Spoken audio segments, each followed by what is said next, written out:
Hello, Bombay থেকে? কি?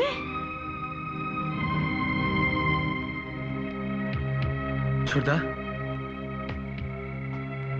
ছোটদা, ছোটদা। হ্যাঁ, তুমি তাড়াতাড়ি রেডি হয়ে নাও। তুমি আজ রাতে আমার সঙ্গে বম্বে যাবে। আজি? হ্যাঁ, বড়দা বম্বে থেকে ফোন করেছিলেন। আজ রাতের ফ্লাইটে তোমাকে আমার সঙ্গে বম্বে যেতে হবে, খুবই আর্জেন্ট। বুঝেছি, তুই যা, আমি আসছি।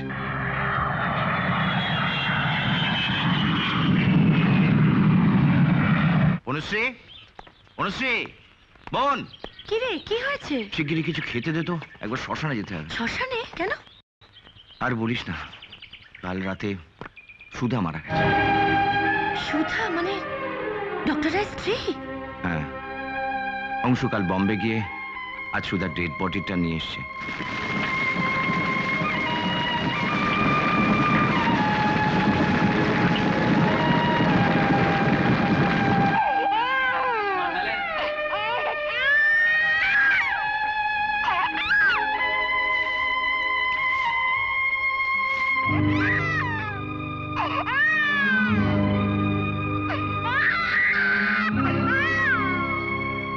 সকাল থেকে একটা বাচ্চা কাঁদছে, কেউ থামাতে পারছে না।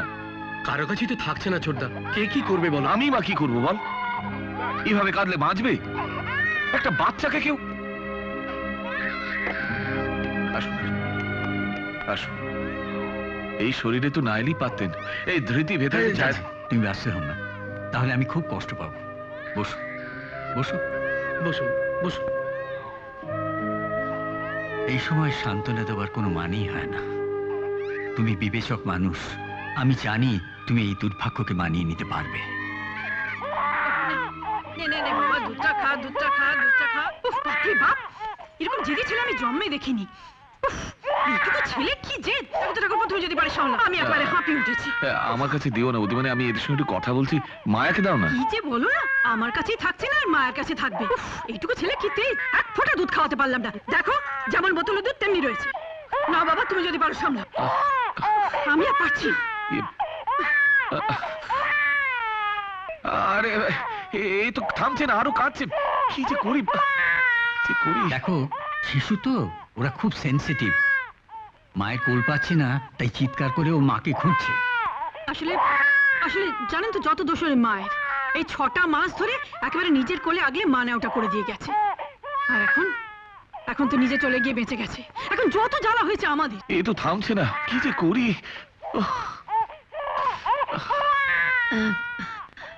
আমাকে দিন না, আপনি? চেষ্টা করে দেখি, দিন না। কাঁদে না, কাঁদে লক্ষ্মী ছেলে, সোনা ছেলে, কাঁদে না। দিন দুধটা দিন না, কাঁদে না।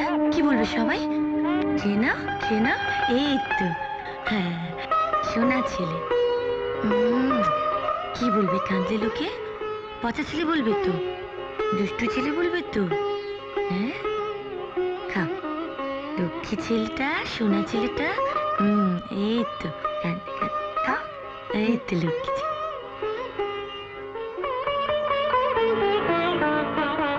মায়া, এদিকে আয়। আসছি মা। আপনি তো অবাক করলেন ভাই। দুদিন ধরে ছেলেটা খাচ্ছে না, ঘুমোচ্ছে না, আর আপনি কোলে নিতেই সব ঠান্ডা। আশ্চর্য। এই নে নে, কোলে নে, ওপরে নিয়ে গিয়ে শুয়ে দে। ও এখন অনেকক্ষণ ঘুমোবে। সাবধানে। আস্তে।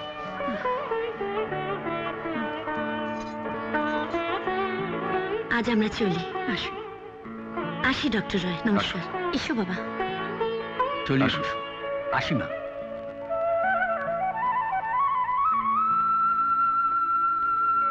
বলো কি ঠাকুরজি, তুমি তো তাহলে ভেলকি দেখে এসেছো? তুমি বিশ্বাস করবে না বৌমা, আমি তো একেবারে অমন দুরন্ত ছেলে এই বনের কোলে উঠে একেবারে স্পিকটি নট। বাহ, আমাদের বোন তাহলে ম্যাজিক জানে বলো। ওই ম্যাজিকটা, সেই ম্যাজিকটা আরেকবার দেখাতে হবে বনশ্রী দেবী। অংশ, কি ব্যাপার তুই? আমি খুব বিপদে পড়ে তোদের কাছে এসেছি দীপক। বিপদ? কিসের বিপদ? তুমি বসো বসো বস বস। কি হয়েছে তোমার? আসলে আসলে ছেলেটা কিছু খাচ্ছে না, ঘুমোচ্ছে না, শুধু কাঁদছে। আমি বুঝতে পারছি না আমি কি করব। পেট টেট কামড়াচ্ছেন না না না, সেসব কিছু নয়, সেসব কিছু নয়। আমি জানি ওর কি দরকার। বনশ্রী দেবী, কাল আপনি আমাদের বাড়ি গিয়ে বাচ্চাটাকে শান্ত করেছিলেন। আমি আপনাকে রিকোয়েস্ট করছি, আজ একবার চলুন প্লিজ। প্লিজ, আপনার কাছে চিরকৃতজ্ঞ থাকবো। প্লিজ বনশ্রী দেবী। দেখ অংশু, তোর ছেলে গতকাল কান্নাকাটি করেছিল, বোন গিয়ে তার সামনে ছিল। আজকে কান্নাকাটি করছে, তুই ডাকতে এসেছিস। যদি কাল কাঁদে তুই আবার আসবি? পরশু? না না, তুই ভেবে দেখছিস না রে। আই সরি, আমি বুঝতে পারছি তোর মনের অবস্থা কি, কিন্তু এইভাবে বনশ্রীর পক্ষে তো রোজ রোজ যাওয়া সম্ভব নয়। আমার মনে হয় যাওয়াটা উচিতও নয়। তার থেকে একটা কাজ কর, কিছুদিনের জন্য তোর বাচ্চাকে এখানে পাঠিয়ে। এখানে? হ্যাঁ, এই শান্তিনিরে। ছেলেকে যদি বাঁচাবার ইচ্ছে থাকে তাহলে দেরি না করে এখানেই পাঠিয়ে।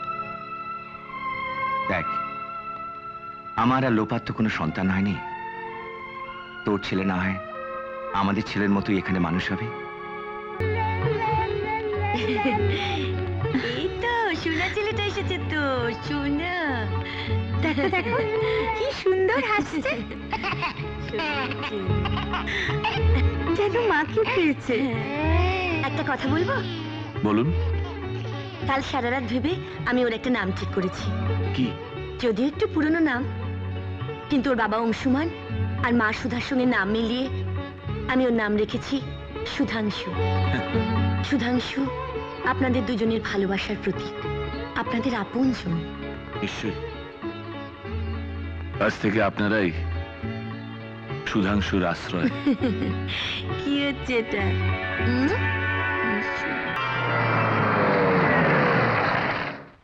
দীপক,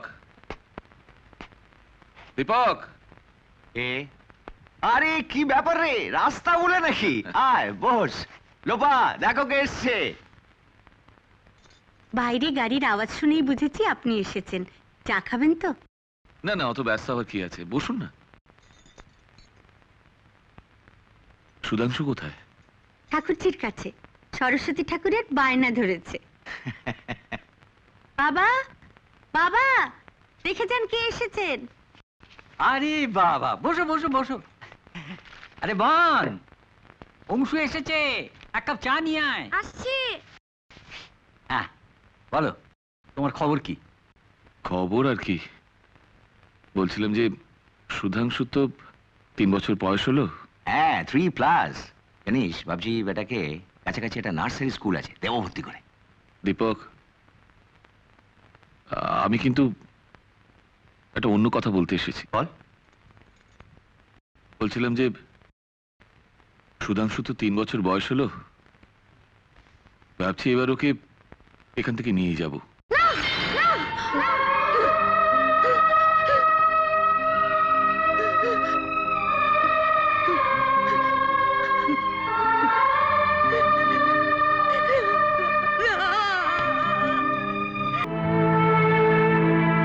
কি ব্যাপার বোনো? লোপার কাছে আমি কি শুনলাম?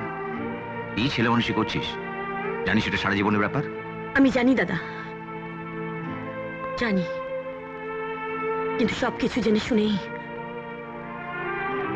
আমি এই সিদ্ধান্ত নিয়েছি। না না, ভাব, ভালো করে ভাব। আফটার অল অংশ বিপত্তিক, ওর একটা ছেলে রয়েছে। ছেলে রয়েছে বলেই তো, ছেলে রয়েছে বলেই তো এই সিদ্ধান্ত নিয়েছি।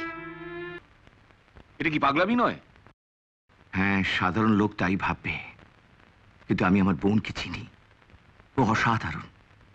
সুধাংশুর প্রতি ওর স্নেহ, ভালোবাসা, ওর গর্ভদানী মায়ের থেকে কোনো অংশে কম নয় অংশু। তাই নিজের সুখ আহ্লাদ সব বিসর্জন দিয়ে ও সুধাংশুর মা হতে চাইছে। এটা কি করে সম্ভব? তোর এত হেজিটেশন কেন বলতো? আমার বোন কি তোর উপযুক্ত নয়? আমি নিজেই তার উপযুক্ত কিনা সেটাই ভাবছি। এটা কুমারী মেয়ে, শিক্ষিতা, সুন্দরী, কারো গলগ্রহ নয়। আমার মা মরা ছেলেটাকে বুকে টেনে নিয়ে আমার স্ত্রী হতে চাইছে। এই ত্যাগের মহত্ব আমি কি করে অস্বীকার করি দীপক? তুই যা, অনুশ্রীকে গিয়ে বল আমি তার প্রস্তাবে রাজি। নাও